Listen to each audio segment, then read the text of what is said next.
자, 오늘 화요일이니까 또 두 분과 함께 해야 되겠죠. 알파 프로 투자 전략 정태근 팀장 나와 있고요. MBN골드 김영민 매니저 늘 변함없이 자리했습니다. 어서 들어오세요. 네, 반갑습니다. 네. 자, 시장이 너무 얇을, 그죠? 마켓이 얇다. 이런 표현을 쓰는데 거래량이 없다는 얘기죠. 안 사는 거죠. 안 사는 거예요? 네. 팔지도 않고 사지도 않고. 네. 왜 그럴까요? 별로 관심이 없어요 지금. 사실 산타랠리가 약간 아까 물 건너갔나 뭐 이런 자막이 나오던데 물론 올해가 아직 뭐 다 끝난 건 아닙니다만 FMC 회의를 기점으로 이게 시장의 투자 심리가 좀 살아날 것으로 기대를 좀 했었는데 지금 정반대의 이제 상황이 연출이 좀 되다 보니까 뭐 우리 국내 증시는 어제도 뭐 기관 외국인들이 거의 뭐 시장 참여를 안 하는 듯한 느낌. 네. 코스피 코스닥 양시장 다 뭐 300억 내외 매도하고 매수하고 요 정도의 이제 흐름이었기 때문에 정말 좀 뭐 지수가 오르고 빠지고를 떠나서 좀 재미없는 시장이었다. 네. 다만 저희가 뭐 인공지능 앵커님이 네. 그 챗GPT 얘기해줬던 관련된 종목들이 막 급등하잖아요. 이제 그런 섹터를 계속 이제 연말까지 좀 찾아낼 수밖에 없다. 되게 좀 빠르게 테마가 좀 순환매하면서 종목 장세가 연출될 수 있는 가능성이 좀 있기 때문에 어쨌든 뭐 테마도 너무 순환이 빨라요. 너무 빨라요. 디즈니가 또 오늘 아침에 5% 급락했어요. 네. 그러니까 이 아바타2 얘기를 우리가 떠들었잖아요.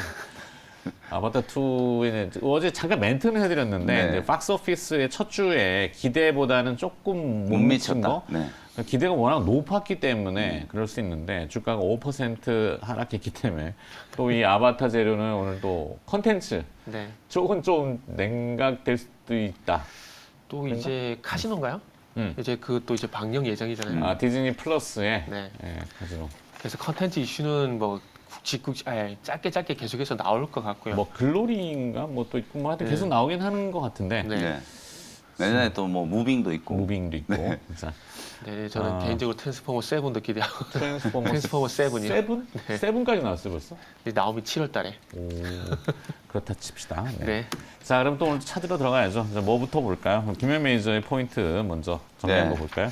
저는 이제 로봇 종목들을 좀 저점 매수하는 의견을 좀 드려보고 싶습니다. 사실 네. 이게 뭐 저점 매수라고 하는 것도 사실 해석에 따라서는 조금 다를 수 있겠지만 뭐 제가 보기에는 충분히 저점 눌림목에 이제 공략할 수 있는 상황이다라고 보여지거든요.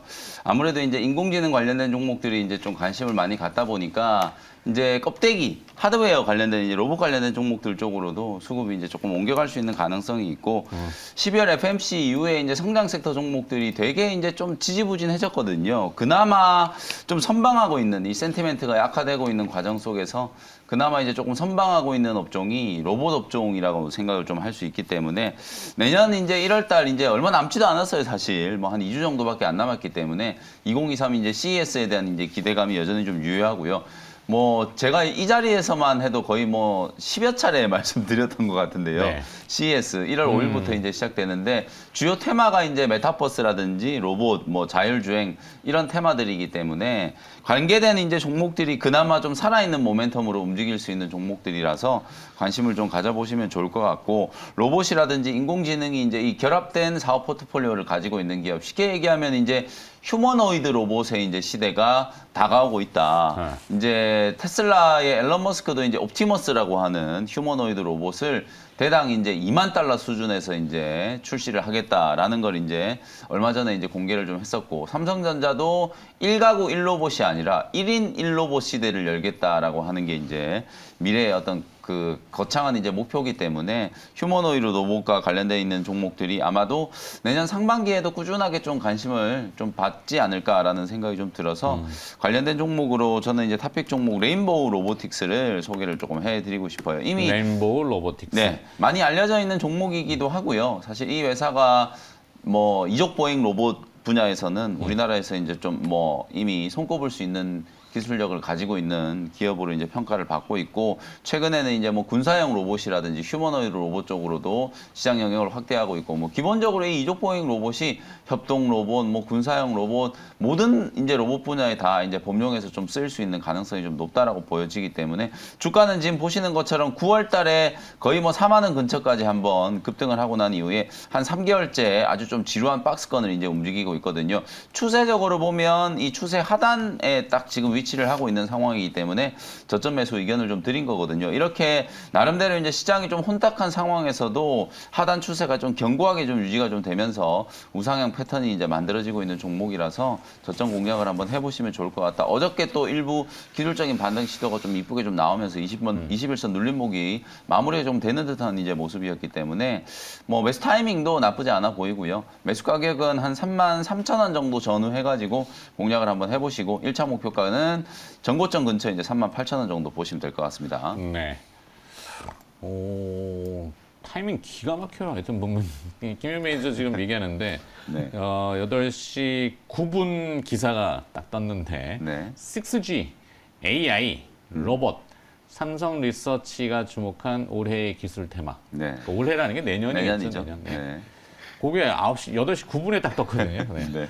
와, 브리핑하고 있는데 기사를 뭐 작성하는 건 아니죠. 네. 그런 건 아니고요. 네. 네, 그렇게 기사가 나왔어요. 물론 최근에 이제 그 AI 챗봇이라는 이슈를 제가 가장 먼저 얘기한 건 우리 자랑합시다. 그죠? 네. 가장 먼저 얘기했고 다른 얘기 안 하잖아요. 종목도 다 다 찍어드렸어요. 찍어드렸죠. 지난주에 물론 그게 이 챗 GPT라고 하는 마이크로소프트가 사실은 지금 대주주일 거예요. 뭐 일론 머스크가 초기 창립 멤버로 들어갔지만 까였죠. 하도 이상한 짓을 많이 하다 보니까 지금은 좀 그렇고 이 챗 GPT가 이슈가 굉장히 크게 되면서 지난주에 우리 이미 다 얘기해드렸고 국내 기업하고는 사실 직접 연관성은 없어요.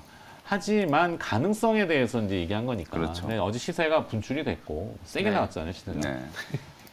자꾸 웃어요. 비우는 거. 우리가 제일 먼저 얘기했다는 건 얘기합시다. 네. 그런 건 얘기해야죠. 우리는 항상 저희는 이제 후행하거나 뒷북치는 거 별로 선호하지 않고 그래도 좀 도움이 되게끔 같이 고민하는 거죠. 물론 틀릴 수는 있어요. 하지만 여러 가지 그래도 정보 채널이 많지만 우리가 또 가장 먼저 자랑은 너무 하려니까 그렇죠. 로봇이라는 네. 주제를 오늘 또 이게 순환하는 그 형태니까 네. 로봇 뭐 당연하죠. 로봇은 정말 이 종목을 말씀드리면 신선하다라고 생각하지 않을까 생각이 드는데 인탑스 인타스 네. 신선하진 않은데. 아 그런가요? 네. 저 혼자 그런가요? 많이들 얘기하잖아요. 아, 사실 삼성의 네. 그 웨어러블 로봇이죠. 네. 이 보조 네. 영어가 어려운데 모르겠습니다 저도. 보행 보조 로봇 뭐라 그래야 돼? 입는 요즘에 로봇이요? 예? 입는 로봇? 아니 이 관절에 보강하는 아, 그 이제 용어는 모르겠지만 뭔지는 알 것 같아요. 네. 막 용어들이 생각이 안 나가지고 저도 하여튼 가끔- 그렇습니다. 이거 네. 삼성의 그 보행 보정 로봇에 이 묶여 있는 게 인탑스잖아요. 그거 말고 저 그냥 그냥 최근에 많이 보이는 서빙 로봇? 서빙 로봇. 네, 그- 로봇이라지만 이 네. 외형은 플라스틱이니까. 그 뭐죠? 조금 전에 그 삼성 올해 기술 테마 기사가 나왔다 그랬잖아요. 네네네네. 그게 아마 이번 주에 삼성에서 DS인가요? 거기서 전략 회의가 진행이 되는데 거기서 주제가 방금 나온 저것들이거든요. 6G, AI 그리고 이제 로봇인데 모르겠어요. 저는 우리나라가 해냈으면 좋겠습니다. 해냈으면 좋겠는데 무슨 얘기냐면은 지금 아까 휴머노이드 로봇이 얘기가 나왔는데 이게 좀 말 끊어서 네. 중간에 이제 삼성 리서치라고 제가 말씀드렸는데 네. 삼성증권 리서치가 아니에요. 삼성전자의 네. 선행 연구개발 조직이 신생됐습니다. 그래서 삼성 아. 리서치. 그 SK증권의 김용호 센터장이 이쪽 조직으로 영전을 했어요. 그래서 아마 아이디어들이 이제 계속 많이 네. 나올 것 같은데 기대가 좀 많이 되고 그 삼성 리서치에서 얘기한 그 부분입니다. 네. 그럼 뭐 삼성경제연구소 내부에 있는 그런 리서치 그런 거 보죠? 브레인 조직이라고 해야 되겠죠. 그러니까 뭐 이번 주 있을 일정을 대해서 리서치 미리 얘기를 했네요. 이번에 회의를 할 건데 주제는 이거 될 것이다 이렇게 얘기를 뭐 공개를 해버린 거라고 좀 봐지는데 뭐 어쨌든 뭐 휴머노이드 로봇 이런 얘기들이 나오고 있는데 물론 미래 기대감을 보게 된다면 주식시장은 이런 것들에 지금 민감하게 반응을 좀 할 것 같습니다. 저도 그렇게 생각을 하고요. 그런데 현실적인 문제를 봤을 때는 아직까지는 쉽지 않을 것 같다라는 저 개인적인 판단이 좀 깔려 있습니다. 휴머노이드 로봇이 되려면은 자동차 같은 경우에 자동차 같은 자율주행과 똑같은 자율수행이 좀 진행이 돼야 되는데 이게 지금 현재 조금 쉽지가 않은 것 같아요. 지금 그 자율주행 관련돼 가지고 선도업체에 있는 아르고 AI라는 기업이 있는데 이 회사가 완전 자율주행을 포기를 했더라고요. 그러면서 유인 반자율주행으로 전환을 하게 되면서 정말 쇼킹한 얘기를 했는데 달 탐사보다 완전 자율주행이 더 어렵다는 얘기를 하게 되면서 포기를 했거든요. 그리고 최근에 그 테슬라 같은 경우에도 카메라와 중앙 클라우드 서버 이런 식으로 이제 진행을 하다가 이걸 또 이제 레이더를 또 장착을 한다 그런 얘기가 나왔는데 그만큼 좀 쉽지가 않은 것 같습니다. 그러니까 이 강화 학습을 통한 진짜 말 그대로 기계가 사람처럼 판단하는 이 기술이 좀 쉽지 않은 것들이 지금 현실적으로 좀 나타나고 있는 것 같아요. 그러다 보니까 앞으로 어떤 미래 기술적인 측면에서 좀 봤을 때는 뭐 이걸 봐야 되겠지만 하지만 그럼에도 불구하고 좀 현실적인 부분을 봤을 때 지금 최근에 음식점 가보니까 서빙 로봇이 되게 많이 보이기 시작을 하더라고요. 그러다 보니까 저는 그냥 서빙 로봇에 좀 주목을 해가지고 인탑스를 준비를 했는데 요게 베어 로보틱스라는 회사의 서빙 로봇을 이제 독점적으로 이제 공급을 하고 있더라고요. 그래서 이런 부분들 때문에 뭐 서빙 로봇 같은 경우는 아시겠지만 로보티즈 같은 기업들이 있지만 저 개인적으로 인탑스 같은 회사 조금 신선하다 생각에 일단 서빙 로봇 관련되고 인탑스를 준비했고요. 최근에도 뭐 주가 같은 경우에도 현재 27,000원대 이제 바닥을 좀 다지고 있는 모습들이기 때문에 요게 조금 전에 말씀하셨던 뭐였죠? 이쪽 보행 로봇? 아니요 그 종목 뭐였죠? 레인보우 로보틱스. 레인보우 로보틱스랑 네. 주가가 좀 비슷하게 가고 소식을 있어요. 다 놓고 방송하면 안 되죠. 아, 죄송해요. 레인보우 로보틱스의 주가도 상당히 비슷합니다. 그래서 한번 비슷한 차트 패턴을 한번 보시면 좋지 않을까라는 생각에 인탑스 준비했습니다. 네, 좋습니다. 그 최근에 보면 시사 풍자 프로그램들에 보면은 이제 아르바이트 하시는 분들이 사장님을 면접하는 거꾸로 되는 일할 사람 구하기가 되게 어렵다는 것을 이제 풍자하는 것 같은데 실제 그런가 봐요. 네. 그러다 보니까 이제 이 자영업 하시는 분들이 이 직원 구하기가 너무 네, 어려워서 힘들다 그러더라고요. 물론 이제 그런 서빙 같은 네. 것도 비싸잖아요. 별거 아닌 것 같은데 그냥 비싸긴 하기 때문에 렌탈 서비스를 많이 하죠. 네, 이게 지금 베어 로보틱스 같은 경우 한 대 2천만 원이라 그러더라고요. 네. 그래서 상당히 좀 비싸가지고 이걸 한 대 드리면은 인건비 얼마만큼 뽑을지 모르겠지만 아무튼 비싸고 나중에 유지 보수도 해야 되잖아요. 그렇게요. 그래서 이제 렌탈 그 파이낸스도 거기 또 우리 자동차를 구매할 때도 그러잖아요. 네. 한 번에 현금을 다 주고 사시는 네, 분들이 거의 없이 팩토링이라는 것을 구매하기 때문에 네. 뭐 그런 식으로 이제 구성이 되는 것 같아요. 네. 뭐.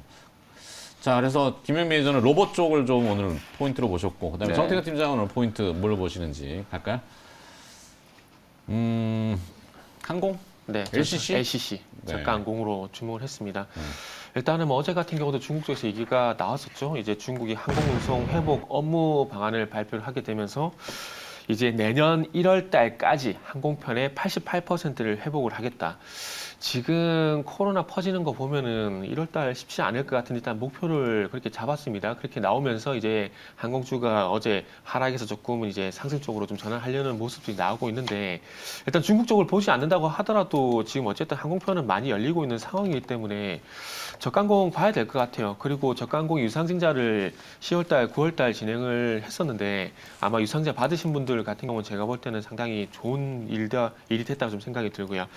그래서 일단 중국 쪽 같은 게 좀 지켜봐야 되겠지만 어쨌든 중국 당국에서 이런 목표를 가지고 있기 때문에 한번 보시면 좋을 것 같고요. 그리고 20일부터 아시아나항공이 이제 인천, 하와이 이제 매일 운항을 이제 한다라고 합니다. 그러니까 장거리 노선이 또 열리게 되는 거죠. 그리고 내년 같은 경우는 제주도와 그리고 홍콩의 직항 노선이 내년 1월 22일부터도 재개가 될 예정이라고 합니다. 그러니까 계속해서 이 단거리 해외선뿐만 아니라 장거리까지 계속해서 열리고 있는 부분들이 있기 때문에 계속해서 항공주들 같은 경우는 이런 소식들이 계속해서 투자 심리에 어떤 긍정적으로 작용이 될 만한 요인들이다라고 좀 말씀을 드릴 수가 있을 것 같아요. 그리고 이번에 이제 일본 쪽 같은 게 PCR 검사가 폐지가 되게 되면서 12월 달 이번 달만 하더라도 이제 1일부터 14일까지 이 패키지 여행의 어떤 예약률을 보니까 전년 대비 그러니까 작년 12월 1일부터 14일 대비해가지고 7,000% 정도 증가했다는 이런 뉴스도 있더라고요. 근데 거기 대부분이 또 일본이더라고요. 네. 일본이 여기서 41%를 차지하고 있고 베트남이 15%, 태국이 8.6% 정도 되는 상황인데, 그러니까 결국에는 일본 노선이 열리게 되면서 그쪽으로 이제 노선이 많은 쪽 있고 여객수를 많이 운반하는 쪽, 그리고 이제 새롭게 열린 쪽이 중국인데 지금 제주항공을 탑픽적으로 좀 말씀을 드릴 건데 제주항공이 이제 일본 노선 열리게 되면서 12월 달에 일본 노선 여객수가 20만 명을 돌파를 한 상황입니다. 그리고 중국 쪽 같은 경우도 주 3회 추가 권리를 확보를 했기 때문에 이 중국 쪽에서 만약에 이 항공운송 쪽을 많이 회복시키게 된다라면 거기에 대한 수혜도 좀 있지 않을까라고 좀 봐집니다. 그리고 이제 마지막으로 실적 같은 경우도 지금 LCC들이 상당히 많이 힘들고 적자 상황인데 일단 진에어 그리고 제주항공 같은 경우는 이제 흑자가 조금 예상이 된다라고 합니다. 뭐 규모는 크지 않습니다. 규모는 크지 않지만 뭐 제주항공 같은 경우는 4분기에 영업이익 한 8억 정도로 흑자가 예상이 된다라고 합니다. 하지만 그동안 적자가 길어졌다는 부분들을 보게 된다라면은 8억 정도 흑자도 뭐 감지덕지라고 좀 봐야 되지 않을까라는 말씀을 드려보고 싶고요. 그래서 최근에 뭐 제주항공 뭐 9,000원대에서 좀 많이 오르긴 했습니다. 많이 오르긴 했는데 최근에 보시면 아시겠지만 일주일 정도 조정이 나왔기 때문에 이 조정을 이용한 매수를 하면 좋지 않을까라는 판단에 탑픽주 제주항공 말씀드리고 싶고 매수가 같은 경우에는 13,000에서 14,000원 정도 목표가는 일단 241선 부근인 16,500원 손절가는 12,500원 지시하도록 하겠습니다. 네. LCC 저비용항공사 이렇게 되죠. 뭐 저가항공 표현은 뭐 어떻게 하든지 간에 사실 근데 이 저비용항공사들이 활개를 그렇게 쫙 뻗어나가지 못하는 안타까움들이 좀 있어요. 우리나라는 매번 얘기하지만 삼면이 바다인 반도국가 아닙니까? 네. 이 해양의 이 보는 관광 자원은 상당히 광범위한데 그 비행기로 돌지 말고 그 우리 왜 회전익이라고 하는 헬기 헬기요? 내지는 UAM 네, 이렇게 좀 활용을 할 수는 없을까라는 생각을 문득 갖게 되더라고요. 네. 도서 지역도 많잖아요. 섬도 많고 네. 굉장히 많은데 꼭 그 비행기로 이렇게 돌아야 되나? UAM 나오면 타실 거예요? 저는 조금 좀 지켜볼 겁니다. 저는. 타야죠. 뭐 안전의 문제도 네. 있고 네. 사실 이제 제가 보기엔 그래요. 이게 결국 저비용 항공사들이 어찌 보면 그 항공기를 도입하는 것 자체가 엄청난 투자잖아요. 그쵸. 마찬가지로 이게 대부분 리스 해오죠. 그러니까요. 항공기가 아닌 또 다른 뭔가 이제 동체를 이제 또 도입을 하려고 하면 이 회사를 하나 만드는 것 같은 이제 또 투자를 해야 되기 때문에 복잡해질까? 아마도 이제 그런 이유 때문에 좀 다양한 관광 상품을 만들어내면 소비자 입장에서는 정말 좀 좋을 것 같긴 한데 그러니까. 좀 제약이 있지 않을까라는 생각이 좀 들고요. 그러니까 이게 약간 단거리 노선들이 많잖아요. 그렇죠. 뭐 그렇게 되면 동남아시아, 네. 뭐 일본, 중국 매번 얘기하는 이 LCC가 네. 좀 그래 안타까워서 이게 뭐 어떤 방향성이 좀 이렇게 모색이 안 될까 싶긴 해서. 네. 네. 근데 이제 처음에 말씀하시죠. 네. 중국의 이제 리오프닝이 말 그대로 이제 좀 가시화되면 지금은 과도기잖아요. 이제 네. 리오프닝을 막 한다라고 하니까 확진자도 막 폭증을 하고 의약품 사재기하고 진단키트도 모자라고 막 이런 이슈들이 먼저 이제 부각이 좀 되는데 우리도 사실 초창기 때는 조금 이제 시행착오들이 좀 있었잖아요. 아마 한 3개월에서 6개월 정도 이제 그런 시행착오를 거치고 나면 중국은 내년 한 봄 이후가 되면 나름대로 이제 그 여행에 대한 부분들도 어느 정도 좀 허용이 좀 될 거고. 일단 뭐 다음 달이 코로나 확진의 피크일 가능성이 있다라고 학자들이 네. 제시하니까 다음 달을 좀 지나고 나야지 이제 가닥이 좀 잡힐 그렇죠. 거. 만약 방역을 다시 또 강화한다 그러면은 또 묶이는 거니까. 뭐 제가 전체가 봤을 때 다 이제 안 지금 좋고. 이 와중에 이제 다시 뭐 방역을 강화해가지고 또 셧다운하고 이쪽으로 중국이 회귀하기는 어려울 거로 봐요. 왜냐면 이제 해가 바뀌면 이제 올해 뭐 그야말로 중국의 경제 성장률이 처참했잖아요. 네. 이게 만약에 내년까지 이제 경제 성장률이 이렇게 돼버리면 실제로 이게 백지 시위가 코로나19 때문에 촉발된 것 같지만 사실 민심이 이반하기 시작한 건 경제가 너무 안 좋았기 때문이었거든요. 그런 것들을 이제 고려를 하면은 사실 다시 이게 돌아가기는 좀 어려울 거라고 보고요. 사망자 추이, 중증 사망자 이 추이가 중요하겠죠. 네. 그래서 제가 볼 때는 이제 중국의 뭐 그 관광객들이 우리나라를 포함한 이제 해외로 나가는 것도 중요하고 우리나라 이제 관광객들도 다시 이제 중국에 들어갈 수 있어야 되잖아요. 요즘에 이제 중국에 들어가려면 2주 동안 막 격리해 버려야 되고 이러니까 사실 네. 관광 자체가 불가능한 상황인데 이제 그런 제도들이 개선이 좀 되면 분명히 이제 LCC 기업들도 실적이 좀 좋아진다. 우리가 일본과 이제 그 무비자 여행이 허용이 다시 되면서 일본인 관광객들 팍 늘어나니까 벌써부터 이제 항공사들하고 일부 카지노 기업들하고 실적이 좀 좋아지는 게 지금 보이잖아요. 뭐 그런 것과 좀 마찬가지로. 이렇게 아이디어를 내서 특화된 상품들이 좀 많이 나와야 될 것 네. 같아요. 한때는 뭐 코로나 때문에 이렇게 한번 돌고 그냥 내리는 그렇죠. 거 이런 거 되잖아요. 위에서 이제 기내식 먹고 네, 그냥 밥 먹고 하늘에서 한번 돌고 한번 쭉 보고 이제 내리고. 내려오는 거 네. 그런 뭐 상품들도 근데 있었죠. 뭐 좀 웃길 수도 있었지만 그래도 뭐 저렇게라도 이제 생존을 하겠다라는 그 아이디어. 그리고 요즘은 뭐 저희도 그렇지만 이 뭐 제주도를 간다고 했을 때 그 애완 반려견을 동반하는 경우에 좀 쉽게 아니 뭐 이벤트라든지 뭐 이런 것도 좀 아이디어를 쓰면 좋을 것 같아요. 네. 네. 저는 자, 그래서 이제 기업 뭐 그런 저비용사 항공사들의 마케팅 팀에서 이제 해야 될 일인 것 같고요. 알아서 하겠죠. 네, 그래서 저는 이제 제주항공 해주셨는데 저는 티웨이 항공 티웨이 역시 항공. 마찬가지로 이제 뭐 어차피 이제 저가 항공사들이 상장돼 있는 기업들이 뭐 그렇게 많지는 않아요. 제주항공, 뭐 진에어, 부산에어, 뭐 티웨이 항공 뭐 요 정도 수준인데 네. 차트를 보니까 그래도 이제 티웨이 항공도 최근에 조금 이제 바닥에서 스물스물 좀 살아나는 것 같고 특히 어저께 티웨이 항공이 제법 이제 강한 좀 거래가 좀 붙어주면서 주가가 한번 좀 올라서는 모습이 좀 나왔기 때문에 저는 이제 붙여드리는 종목으로 티웨이 항공 한 2,100원 전후 접근하시고 목표가는 한 2,500원 정도 보시면서 대응을 한번 해보시면 좋을 것 같습니다. 네. 자, 어제 뭐 지인분들이 저한테 이제 왕이 부장 언제 오냐고 물어보던데 그걸 저한테 물어봐요. 왕이한테 물어봐야지. 그죠? 오나?